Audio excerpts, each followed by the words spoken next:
Colorado isn't just a colorful state. It's a creative one, too.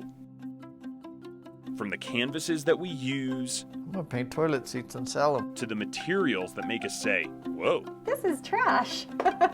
It can be off the wall and tasty. We make a candy cane whipped cream and roll that in candy cane, and that goes in liquid nitrogen. It can be beautiful, even dangerous, or it can be just a little bit crazy. Mountain blading, mountain rolling, whatever someone decides to call it at some point. Let's show off the interesting, the unique, the artistic, and the fun. Welcome to Creative Colorado. Welcome everybody to this Denver 7 Plus special presentation, Creative Colorado. I'm Jason Grenour. You know, our state is just full of cool and unique and really talented people using those talents in all sorts of, creative ways. So we want to give them a chance to just show off. Everything from the trash artist to the liquid nitrogen chef. And no, we're not sticking to just one definition of what art is. We're not talking about stuff that only belongs in galleries. We're just telling stories of Coloradans who are just really creative. Let's start with the car builder, whose nickname is literally Crazy. We could show off his four-wheeled creations, but that's kind of already been done. Instead, we want to show you Rick's latest venture. Rick Murray treats his life, It's got a lot of pieces. It's a big bike. like the motorcycles and cars in it. We're doing the Aztec calendar, Custom. full custom. I don't like normal cars at all. From his daily driver Candy apple red with pagan gold. to his better half's wheels. My wife's car, 63 olds. All customized and hand-painted himself. Weird, like me. The Frankenstein in his driveway is one of his current projects. The white part is the moving truck.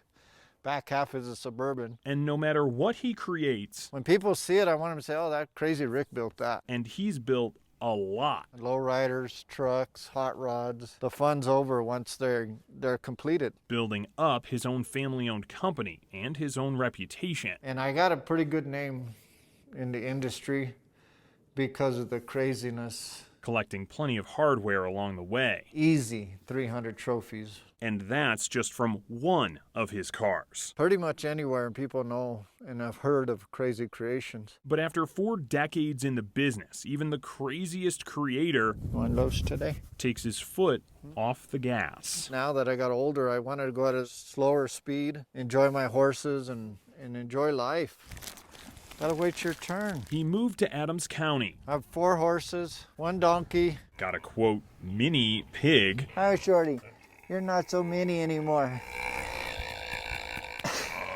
and semi-retired. I'm at a point in my life that I want to do something different. And for the local king of customs, Off the first shape, I'll start feeding off of it. it had to be very different. I'm gonna paint toilet seats and sell them. And it was a big joke at first with my wife and my daughter. This legendary car builder found a new canvas. I don't know why. I don't understand it. It was just something that got under my skin one day. The skill is pretty much the same. Yeah, this is airbrushing. It's definitely freehand. The creativity is also there. You're just kind of winging it as you go. And the finished product? So it's pretty cool. I mean, they're different. Different, sure, but Raiders? Because I have friends that are hardcore Raider fans. But as odd and eccentric as these things are, Turned out there's a market for them. people want custom, one-of-a-kind lids for their loo. These are all of them. I have 3 people here that want to buy it. The bathroom business is booming. They're like $19, $20 for the toilet seat. Then I tried it selling for $220 just to make $200. Which, as he explained to his doubting daughter, 25 toilets is $5,000. That's pretty damn good for toilet seats, I think. Rick knows he'd make more on a custom car or motorcycle, but where's the fun in that? What good's the money if you're not having fun? After all, the nickname Crazy Rick didn't come from fitting the mold. To me, art's art. Toilet seats are just something that's different. And there's no end to this version of crazy in sight. So I'm gonna do a toilet next. The most important thing is I have a cool toilet sitting in somebody's man cave or house. Well, if we're talking about unique canvases to make art, why not talk about unique materials used to also create art? Unlike Rick, Heidi Kalega didn't have an artistic background. And you know that saying that one person's trash is another one's treasure? She's proving that to be 100% true. Quarantine was hard for a lot of people. The pandemic changed a lot, I really don't know what you would call this. including how many of us choose to spend our time. COVID came along and I was cleaning out my closets. Former teacher Heidi Kalega found plenty of stuff from her teaching days, Then I couldn't bear to part with it. I'm looking for white. so she took a more creative route. You can make something interesting from just about anything. And she means anything. Beads, buttons, necklaces, army men, little plastic toys. I go in parking lots and I'll find old rusted bottle caps and use those.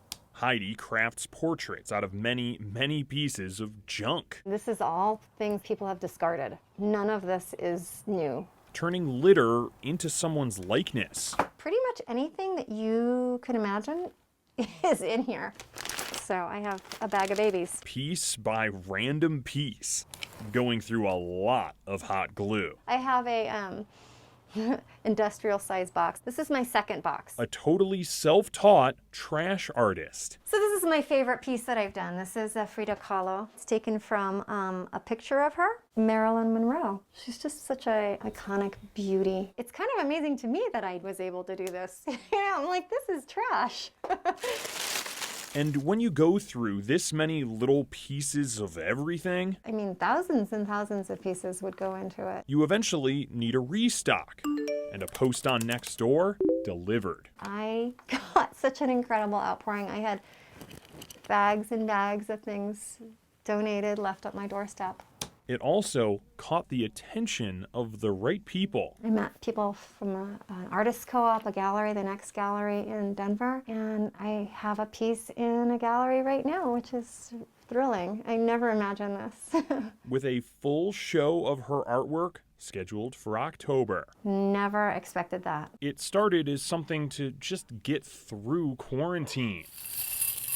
I do think it is meditative and therapeutic to do stuff like this. Turning a random assortment of things into something else entirely. It's nice to use something that would otherwise just be going into a landfill. Turned this former teacher I'm going to work on her eyebrows. into a professional artist. I feel like if I can reuse trash and make it something that people would want in their house, then it's a win-win. An artist that then turned This is the most famous person I've done. a well-dressed news reporter There is a little baby bottom here and some deer. into this. If anybody ever says I'm a trash reporter, this is what I'm going to show them.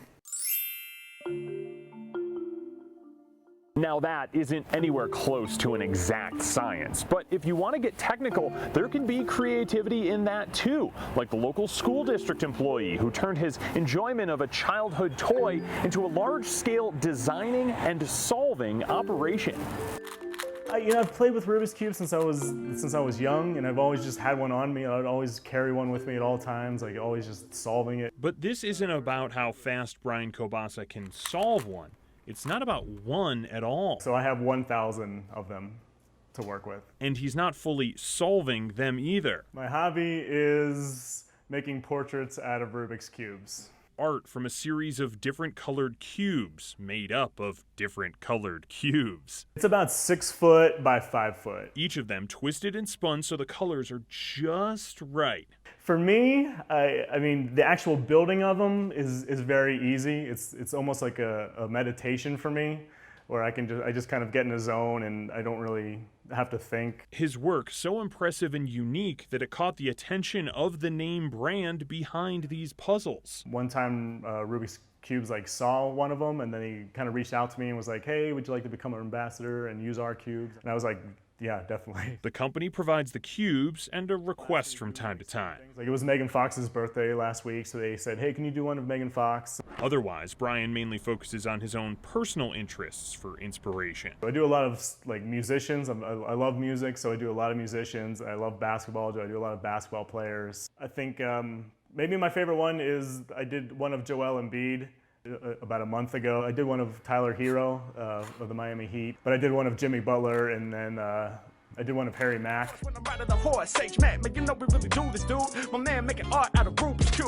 And one of his most recents, the Nikola Jokic portrait that was so big he had to make it in 2 parts. It's much bigger than anyone expects, yeah. I definitely think it's gonna be something smaller.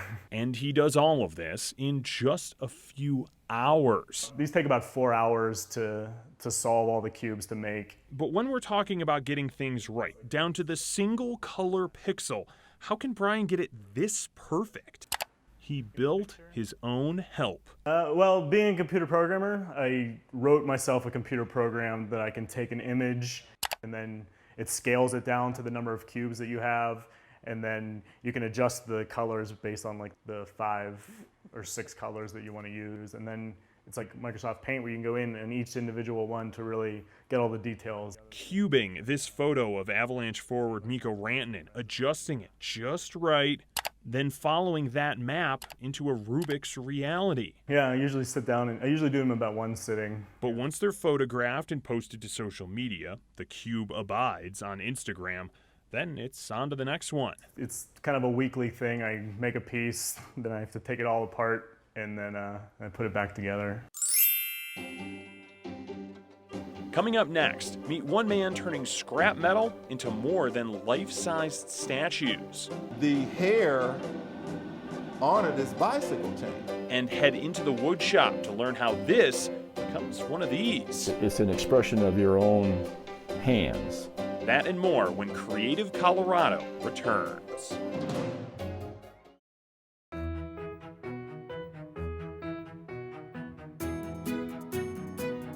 Welcome back to Creative Colorado, a Denver 7 Plus special presentation. I'm Jason Grenour. You know, so far we've talked a lot about turning one thing into another, turning trash into art, turning Rubik's Cubes into portraits. This next story is also about turning, wood turning, and the people in our state that just love the lathe. Come on in. Jim Olson just loves spending time in his basement. It's really an enjoyment for me to come down here and I can forget about what is going on the outside and do my thing, as I call it, down here. And doing his thing is turning trees, Piece of aspen that I cut in the forest, into all this. This is a collection of some of the pieces that I do make. Bowls. This is a walnut and ambrosia maple. And birdhouses. There are 5 different pieces of wood in each one of these birdhouses here. And more. And he does it by literally turning the wood. Turn the machine on and revolve it to approximately 1,000 to 1,500 RPMs, and then eventually come out with a finished product. Jim's been doing this now for 40 years. Use your own creativity in creating the shapes and forms. It's an expression of your own hands. And he's not the only one drawn to the lathe. He's a founding member of the Front Range Woodturners. Now we have over 200 paid members, including some female members who started their own spin-off group called the Ladies of the Lathe. I hear that they're very successful in what they do. Success, no matter which way you turn it. It's very rewarding and gratifying, okay, to take pieces of wood and make them into usable things. I'll spend a couple hours probably finishing this bowl then.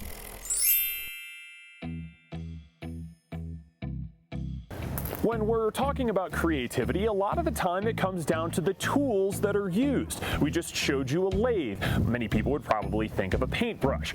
Or you could just use an old-fashioned blowtorch to express yourself. Let's head to 5 Points to show you. Sometimes all creativity needs is a spark. 2 pieces of metal come together. At this 5 Points metal shop. And then it creates, you know, the conversation of people coming together. There's plenty of that happening. I really don't have a job. This is too much fun. But just welding and then actually designing and creating different things. But this isn't a job. Sam McNeil may not call it work. I've been doing this since I was in it's welding since I was in the 7th grade. But welding art is his business. All handmade. You see with the Miles Davis piece here, the hair on it is bicycle chains. Using everything he can get his hands on. It was a deal where I'll go online on Craig's free stuff And I'll see a piece and I says, we could use that here. Hands, heat, and heart helped Sam create his pieces, including his favorite, It means more than any piece that I've ever put together. a welded Frederick Douglass. When you see that piece there, it's a statement. It truly is a statement. Statements, conversations, ideas. After all, a lot can come from sparks. We can do something with it and create it to a point where it catches your eye and it creates a person, you know, for them to imagine something possibly or see something different. And of course, we couldn't talk about how creative our state is without talking about photography. But before we get to the Purple Mountains majesty, I want to show you my favorite photo of the year. This is the Ninja Prairie Dog, taken by Longmont photographer Art Trevino. He told me the story of how he was taking pictures of eagles after a snowstorm when this prairie dog lunged back at an attacking eagle.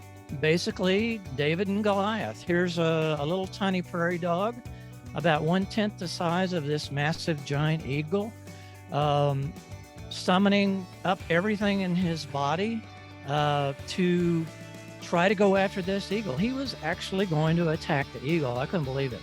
That photo was tops in its category in the Comedy Wildlife Photography Awards, an international competition. It beat out nearly 7,000 other photos. Still makes me laugh every time. And there's creativity on display every day from the Shutterbugs in our photography group on Facebook. Thousands of you have joined in on the fun, snapping stunning photos of Colorado. From dancing clouds in Colorado Springs to use of the lens ball and creative composite imagery, and even to the Loveland man who built an observatory in his backyard to capture Colorado's stunning dark skies. We're grateful for all of the unique perspectives of our beautiful state. You can watch those amazing photos streaming on your TV. Just look for the Live Zen stream in the free Denver 7 Plus app for your favorite streaming device. And of course, you can connect with us on Facebook. Discover Colorado through your photos. There's more Creative Colorado after the break.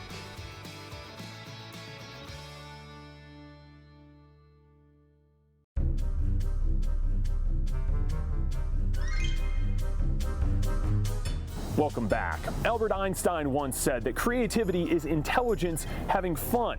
This next story has plenty of both. A local chef using sugar and science to give people a treat and a show. I think candy cane space foam frozen in seconds using liquid nitrogen counts as creative. If anyone can. Saltwater taffy. I went to culinary school and decided that I wanted to open my own business. The Candy Man can. Now we can be as Willy Wonka as we want. You guys have signed up for the future of desserts. Here at the Inventing Room in Denver, it's more than just candy. We're a Willy Wonka themed dessert store. It's also about the sweets experience.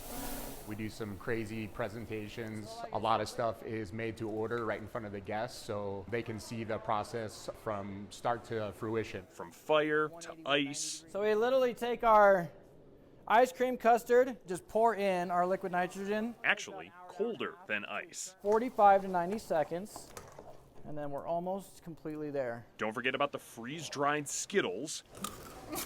And the candy cane space foam. We make a candy cane whipped cream and roll that in candy cane, and that goes in liquid nitrogen. And as you eat it, the temperature warms up in your mouth, and you get these big plumes of smoke that come out of your nose and out of your mouth. But the best part for owner Ian Kleiman isn't the sugar rush. Seeing people's eyes light up when you get to make the items right in front of them, that always kind of stayed in the back of my head. That's why he's here. To be the company that people go to for something that's a little bit crazy, off the beaten path. We're gonna go ahead and make this interesting to eat. Memorable, fun, definitely creative. One could even call it sweet. We want to be that fun place that people can go and just kind of forget about stuff for a little bit and get together and have a good time. From crazy creations in the kitchen to a creative creation that's one man's way of getting outside and having fun. Rolling down a mountain. That's when Creative Colorado returns.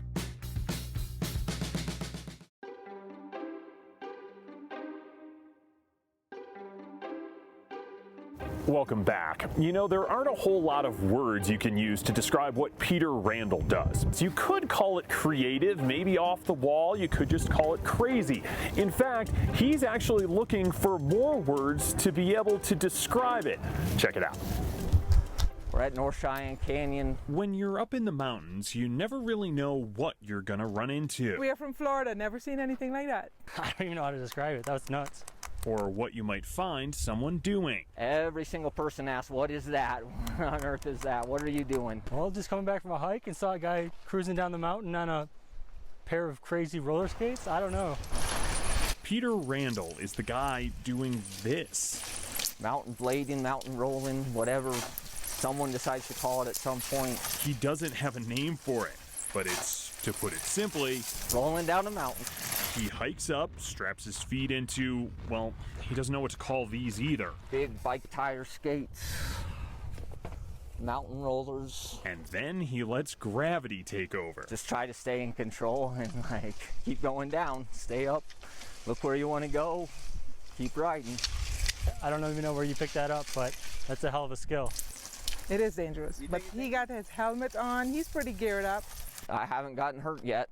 About 5 minutes after he said that, holy moly, that was terrible. It kind of comes with the territory when you're rolling down a mountain with your feet strapped to bike tires. That one chute is over 45 degrees, so I mean, it would be more than double black. At the end of the day, for Peter, it's for the thrill and trying to get more people to take part in rolling, ski rolling, summer skiing, whatever you want to call this. I still am looking for suggestions. And no, I haven't tried it just yet. I think I like having all of my teeth. Well, thank you so much for watching this Denver 7 Plus special presentation. I'm Jason Grenour. We hope you enjoyed taking a look at the imaginative and innovative ways that fellow Coloradans are showing off what they do best. We encourage you to come visit the Rhino Arts District, take a tour of your local art gallery, and support your local artists here in creative Colorado.